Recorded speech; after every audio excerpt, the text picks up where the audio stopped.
শুভ সকাল বন্ধুরা, সবাই কেমন আছেন? আমার নতুন আরেকটি ব্লগে আপনাদের সবাইকে স্বাগত জানাই। তো আজকে চতুর্থী, আজকে সবাইকে চতুর্থীর সাদর শুভেচ্ছা জানাই। আর আমি আজকে রান্নাঘর থেকে থেকেই আমি শুরু করেছি আমার এই ব্লগটি। তো আজকে রসা করছি একটা সবকিছু সবজি দিয়ে, আর এই যে চালমগজ আর পোস্ত বাটা দিচ্ছি। আজকে এটাই বানাবো, আর একটু করলা আর পটল ভাজা করব। তো ডাল টাল আজকে কিছু করব না।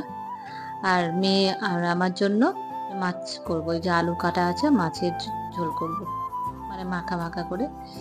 তো এই যে মাছটাকে এবার আমি ভেজে নেব। ঝোলটা তো হয়ে গেছে।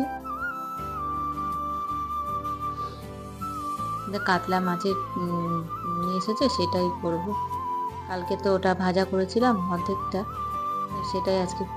আর বাকিটা আজকে আমি এই দেখুন একটু আলু দিয়ে এটা মাছের ঝোলের মতন করব। মেয়ে বললো যে মা আমাকে না সে আগের মতন আলু কষিয়ে ওই মশলা টসলা কষিয়ে ওরকম করে আমাকে বানিয়ে দাও মাছ।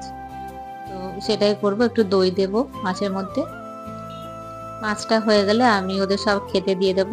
তারপরে খাওয়া দাওয়ার পরে আমি এই যে দেখুন শাড়ি নিয়ে বসেছি। আজকে দুটো শাড়ি এর মধ্যে হয়ে গেছে আমার, আর এটা 3 নম্বর লেগেছি। শাড়িগুলো সব ফলস লাগানো হয়ে গেলে আর আমি বাকি সব জামা কাপড় সব তুলে নিয়ে এলাম ওপর থেকে। নিয়ে এসে সেগুলো ভাঁজ করে ভেতরে তুলে রাখছি। তো আজকে ভীষণ ক্লান্ত লাগছে, আর শাড়িগুলো সব করা হচ্ছে তো পিঠে ব্যথা হচ্ছে।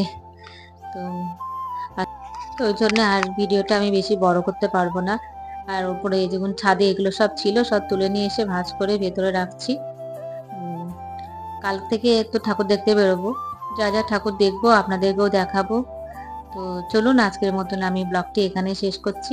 আপনারা ভালো থাকবেন, সুস্থ থাকবেন, আর আমার ব্লগটিকে লাইক, শেয়ার আর সাবস্ক্রাইব করে দেবেন, আমার পাশে থাকবেন।